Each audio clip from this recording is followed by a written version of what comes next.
पुण्यतिथि 20वीं और आज आपके कार्यकर्ता भी आए हुए हैं और पुण्यतिथि के साथ साथ आपने कोई अपना राजनीतिक फैसला भी लिया है, तो इसके विषय में देश को और हमारे दर्शकों को क्या कहना चाहते हैं? देखिए, आज हम लोग पिताजी की 20वीं पुण्यतिथि के उपलक्ष्य में हम लोग कार्यकर्ता हर एक वर्ष की तरह इस वर्ष में इकट्ठा हो गए और इस बहाने ये सिद्धमुख नए दिवस इनके जन्मदिन की पुण्यतिथि। और जहाँ तक राजनीतिक फैसले का सवाल है, फैसला क्या लिया है? फैसला तो जब पार्टी में है तो पार्टी का फैसला पार्टी के साथ है और मैंने सभी कार्यकर्ताओं की राय जानी थी, क्योंकि हो सकता है कई बार क्या होता है कि टिकट नहीं मिलने से पार्टी के साथ रहना चाहिए। हो सकता है कुछ 2-4 में नाराजगी हो, लेकिन भविष्य पड़े, अभी तो 30 दिन पड़े हैं, हम लोग धीरे धीरे उसको समझाने की कोशिश करेंगे, सब लोग साथ रहेंगे, कोई दिक्कत नहीं। भादरा में हमने देखा है, मैं भी राजनीतिक जीवन से जुड़ा हूँ और एक नागरिक होने के नाते भी देखा है कि नेता लोगों को जब टिकट है तब तक तो पार्टी है, कांग्रेस हो चाहे बीजेपी हो चाहे कोई अन्य पार्टी हो, लेकिन जब उनको टिकट नहीं मिलती है तो वो बागी हो जाते हैं। अब की बार आपने ऐसा क्या फैसला लिया कि आप बागी नहीं हुए? देखिए, टिकट जब सिंबल हाथ में होता है, बात टिकट कटने की आती है, सिंबल जब हाथ में होता है उस समय पार्टी कहती है नहीं, फिर एक गुस्सा लोगों में स्वाभाविक होता है। और जब सिंबल ही नहीं था तो किस बात की नाराजगी प्रकट करें? और फिर जिस पार्टी से हमने राजनीतिक जीवन की शुरुआत की है, हमने हमेशा गैर कांग्रेसी रहे हैं, वो ठीक है, बीच में कुछ समय के लिए लोगों की भावनाओं के साथ जाना पड़ा, लेकिन सब हमेशा कांग्रेस के साथ खिलाफ संघर्ष किया है और जनभावना भी कांग्रेस के खिलाफ है। तो जब बचपन से राजनीति की शुरुआत वहीं से की है, तो क्यों आप इस 60 साल के पड़ाव में, इस उम्र के पड़ाव में हम गलत फैसला लें? भादरा के इतिहास में तो पहली बार है कि टिकट मांगने वाले बागी नहीं हुए। ये बिल्कुल सही बात आपकी।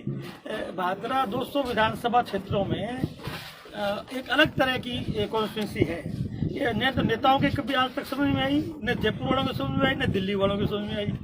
अब की बार जो फैसला है वो इतना बढ़िया फैसला हम लोगों ने लिया है कि आप देखिएगा कितना बड़ा मार्जिन होगा चुनाव जीत का, आप अचंभा करोगे।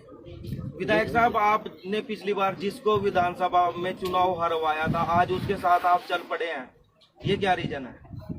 हरवाया मैंने कब था? और आप बलवान जी, आपने बलवान को जिताया था, आपके कार्यकर्ताओं के दम पे बलवान जी जीते थे।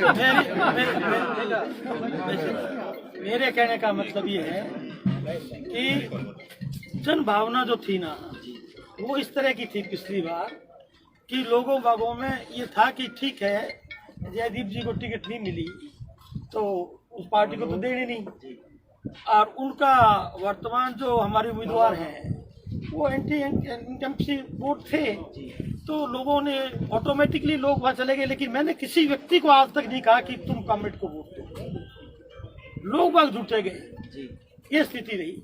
और मुझे बता दे, इतने आदमी हम किसी को मैंने कहा है कि सुनने में पूरे हाल के यही आता है, मौजूद था उस मीटिंग में, मौजूद था, ऐसी कोई बात नहीं हुई। दरअसल मैंने किसी व्यक्ति को नहीं कहा, लेकिन उस समय की क्योंकि ये 10-15 साल से लगा हुआ था लोगों के साथ, तो लोगों की एक भावना हो गई थी, एक बार इसको भी देख लेते हैं कैसा निकलता है। बलवान की जीत का श्रेय डूडी को गया था जी, पिछली बार में डूडी के कारण बलवान जीतता है। चलो जैसा आप उचित समझे। जनता का ही करिए। जयदीप जी एक बात बताइए कि आप पिछले चुनाव में आपके कुछ कार्यकर्ता दूसरी पार्टी के समर्थन में चले गए थे, तो आप उनकी कैसे समझाइश करोगे इस बार? सारे मान रहे हैं, जिससे भी बात करता हूँ 2-4 सब एक हैं, कोई 2-4 आपने देखे, सब लोग यहाँ बैठे थे, मोजिज लोग सारे यहाँ थे आज सारे दिन, हमारे जितने कार्यकर्ता सारे थे। कुछ लोग अलग बात है, किसी का व्यक्तिगत काम कर दिया होगा एमएलए ने, वो उसके साथ बैठा होगा, वो तो उसका खुद का फैसला है। आज जो फैसला लिया है, आपके लगभग हर गांव से मौजूद टीम पहुंची हुई है आपकी, कुछ लोग ऐसे हैं जो किसी कारण नहीं आ पाए, उनके लिए किस प्रकार का संदेश देंगे आप उनको? अभी जो मैंने जो अपना यहाँ उद्बोधन जो दिया था उसमें स्पष्ट कर दिया था, ये सारा का सारा मीडिया के माध्यम से सबके पास पहुंच रहा है। हर एक गाँव से आदमी आए हैं, कुछ कार्यकर्ता नहीं आ पाए, लेकिन गाँव से जो मेरे वर्कर आए वो उनको जाके मैसेज करेंगे, और जहाँ हमें कहना होगा हम फोन पे और पे जाकर के बात करेंगे। वैसे बाकी सोशल मीडिया के माध्यम से पूरी भादरा में मेरा मैसेज पहुंच गया और मेरे कार्यकर्ता इतने वफादार हैं कि वो जो मैंने बोला वो उसको अक्षर से पालन करेंगे। जयदीप जी, आज लालचंद जी की पुण्यतिथि सिद्धमुख नहर के रूप में मनाई गई, तो आप भादरावासी जो है, भादरा का किसान बोल रहा है कि आपके कार्यकाल में पानी की जितनी बहुत ज़्यादा पानी आया था, डॉक्टर सुरेश जी के समय और संजीव जी के समय में भी इतना पानी किसानों को नहीं मिला, बलवान जी के समय में भी इतना पानी किसानों को जो है नहीं मिला। तो आपके कार्यकाल में किसानों को सबसे ज़्यादा पानी मिला। आपके पास ऐसा क्या फॉर्मूला था कि आप हरियाणा और पंजाब से किसानों को पानी लेकर के? दरअसल क्या होता है, ये खुद में कार्य क्षमता होनी चाहिए। मैं सिंचाई मंत्री जी के साथ संसदीय सचिव अटैच था, हेमाराम जी चौधरी सिंचाई मंत्री थे, और मैं लगातार सिंचाई मंत्री महोदय की, हमारे सारे चीफ इंजीनियर्स की, सबकी बात हरियाणा और पंजाब के अधिकारियों से करवाता था। मैं कोई ऐसी मीटिंग नहीं छोड़ने देता था अधिकारियों को जो कि अटेंड नहीं करें। यहाँ तो चीफ इंजीनियर हनुमानगढ़ तक हो ही नहीं जाता। जब ये अधिकारी वहाँ मीटिंग में ही नहीं जाता तो पानी कैसे मिलेगा? पानी लेने का तरीका होता है। मैं हमेशा हमारे चीफ सेक्रेटरी लेवल पे बात करवाता था। हमारे चीफ सेक्रेटरी, हरियाणा के चीफ सेक्रेटरी बात करते थे, क्योंकि मैं सिंचाई मंत्री जी का साथ अटैच था। मुझे पता था पानी, जब जो नहर लाना जानते हैं ना, वो पानी लेना भी जानते हैं। विधायक साहब, आप संजीव बेनीवाल जी के साथ कंधे से कंधा मिलाकर चलोगे या फिर आपको केंद्रीय नेतृत्व का कोई हाथ आपके ऊपर है? हम यहाँ लोकल हमारे पार्टी के जो उम्मीदवार उनके साथ रहेंगे।